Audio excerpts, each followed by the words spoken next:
Our commander for the Eternal Might Precon is Temmet, Naktamun's Will. He reads Vigilance Menace. Whenever you attack, draw a card, then discard a card. Whenever you draw a card, zombies you control get +1/+1 until the end of turn.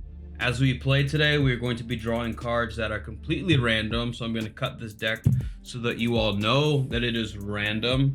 But what will never be random is our opening hand. And in our opening hand, we have a Command Tower, 2 other lands, a Sunken Hollow. We also have a Soul Ring here, which is nice.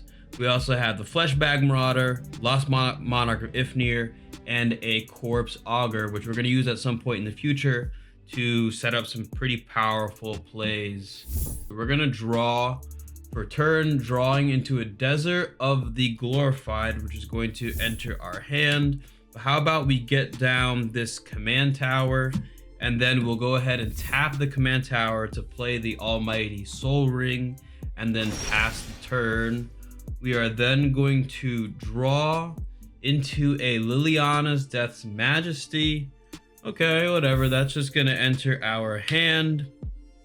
Looking at the amount of mana we have, let's get this swamp onto the battlefield. So we can go 1, 2, 3, 4. And we're gonna play the Lost Monarch Ifnir on turn 2, which is a pretty powerful card. Lost Monarch says that at the beginning of our second main phase, if a player was dealt combat damage by a zombie this turn, mill 3 cards. Then you may return a creature card from your graveyard to your hand. So he's a bit of a recursion engine, as we say, new players. We'll go ahead and pass the turn here. We will draw into a copy of the Angel of Sanctions, which is famously not a zombie. That's gonna enter our hand. We'll go ahead and put that card right here. Unfortunately, we don't have the ability to get our commander onto the battlefield because the next 2 lands that we have both would enter the battlefield tapped. So new players, just keep in mind that that is something that happens when you build precons, and it would be best to play cards that don't enter tapped. So let's go ahead and play this Sunken Hollow tapped, which means we cannot use this card this turn, but we still have enough mana to cast our Fleshbag Marauder and start to be annoying. So we're gonna go ahead and tap 3 mana. We'll play our Fleshbag Marauder. For new players, when Fleshbag Marauder enters, each player sacrifices a creature of their choice, which includes yourself or myself in this instance. I'm gonna choose the Fleshbag, so our Fleshbag will go into the graveyard with his Fleshbag self. And then we're gonna go ahead and go to combat. We're gonna attack with the Lost Monarch of Ifnir, dealing damage to somebody, imagining that we are at least. And then we will go to our second main phase, and because we've dealt damage with the zombie, the Lost Monarch is going to trigger. We will mill 3 cards, which means we're gonna take 1. Damn, we're gonna take 2, and then we're gonna take 3 cards. All of these cards are gonna go into our graveyard because that's what mill means. Then we're gonna take a creature from our graveyard and put it back into our hand, which is a Fleshbag Marauder. And you guys will get an idea for what we're gonna be doing a lot in this game. We'll go ahead and pass the turn here, untapping, drawing into a Wizened Mentor, which is basically how I feel right now. I'm channeling the Wizened Mentor energy right now, talking about this commander deck. We can go ahead and play another tap land again. We'll get Desert of the Glorified onto the battlefield, but we have 1, 2, 3, 4, 5 mana and all the colors that we need.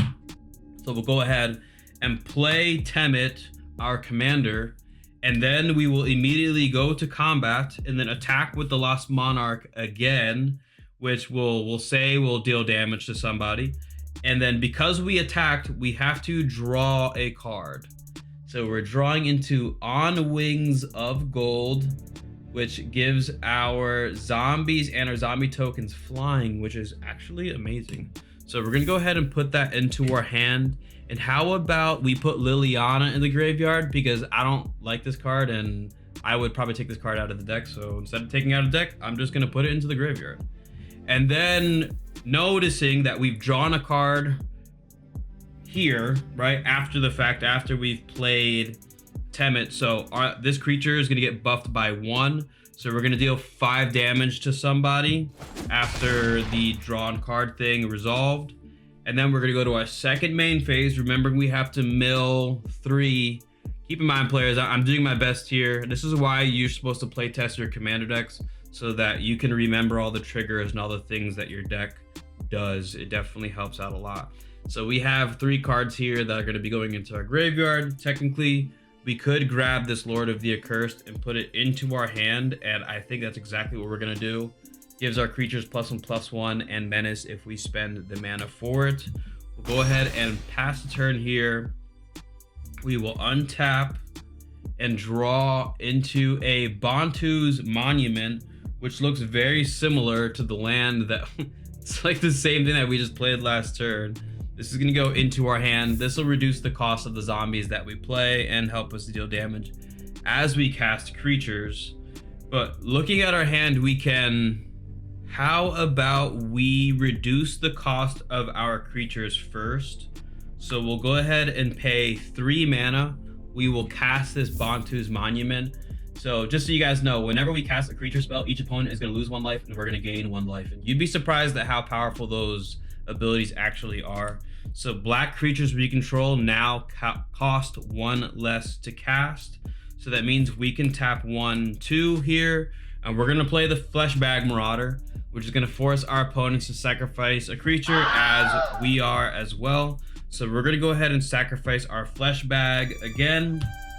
And then keeping in mind that because it's a creature, our opponents are going to lose 1 life and we're going to gain 1 life.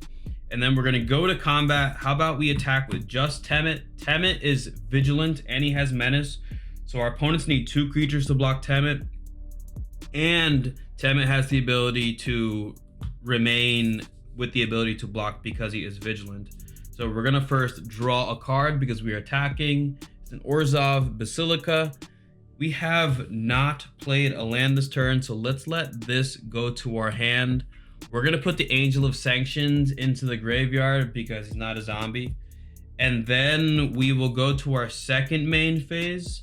And we're going to mill 3, 1, 2, Corpse Knight, cool. And 3 Swords of Plowshares. Okay, that'll go into our graveyard, noticing all the cards we have in our graveyard right now. And of course, we're just going to go ahead and grab this Fleshbag Marauder. We're going to put that here, and we're just going to go ahead and pass the turn. Oh, we should have played that land. You see what I'm saying, guys? This is why we do this. I'm not the best player. We would have played this land. This would have entered tapped. And then let's just grab this command tower and put it into our hand. And then we would untap and draw for turn into a Cemetery Reaper, which is famously not a land. So it's good because we get to put the command tower that we had to put in our hand onto the battlefield. And now we're going to remember that our creatures cost 1 less to cast. So what we're going to do next is we're going to tap 1, 2, 3 mana. We're going to play the Corpse Augur, which is going to force our opponents to lose 1 life. We're going to gain 1 life because he is a creature. And then we're going to pay 2 mana. And we are going to play our Fleshbag Marauder, which is going to force our opponents to sacrifice a creature again. So, and we're going to sacrifice a Fleshbag Marauder. Actually, no. How about we do that, and instead of sacrificing the Fleshbag Marauder, we sacrifice the Corpse Augur. Corpse Augur reads, when the Corpse Augur dies, we're going to draw X cards, lose X life for X's number of creature cards in target player's graveyard. So how about 1, 2, 3... How about we say one of our opponents has 5 creatures in their graveyard. Let's just imagine that that's the case, which means that we're going to draw 5 cards. And so far, right now, if we count the amount of cards that we draw and since the beginning of the turn, we've drawn 6 cards so far this turn. So 1, 2, 3, 4, 5 off of the Corpse Augur, losing 5 life as well. We're drawing into all these lands, this 2 Mystic, a Gravecrawler, great. All these cards will go into our hand, which is nice. But keeping in mind that we are able to buff our creatures by 6 now. So this is a 10-10. This is a 10-10. This can't attack, so it doesn't really matter. But we will then go to combat, attack with Temmet and the Lost Monarch again. Because they had to sacrifice a creature, we'll say that Temmet lands again, drawing a card into a Grave Titan. Amazing. We're going to go ahead and put that into our hand.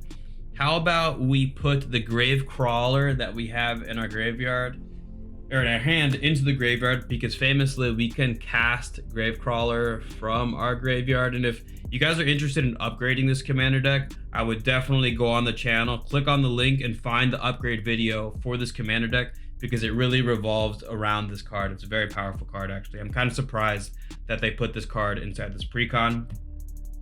And then we deal the damage, and you guys are kind of understanding how things can flow, you know. I could go ahead and just continue this loop.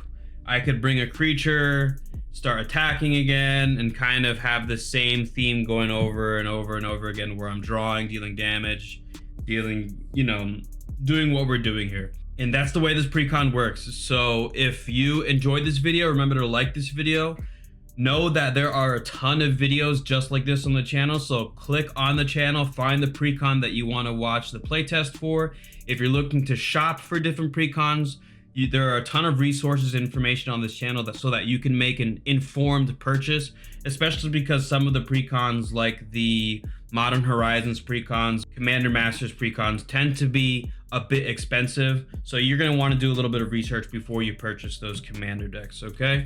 Understand as well that I'm going to be doing a video just like this for the Saheeli Radiant Creator Precon, or Living Energy Precon, just like this. That will be uploaded onto the channel, so you can find that video as well, okay? I always remember, like the video, subscribe to the channel for more stuff like this. Always remember, everybody, eat healthy, okay? Work out every single day, and most important, you guys can remember to believe in yourself, all right? Peace out, people.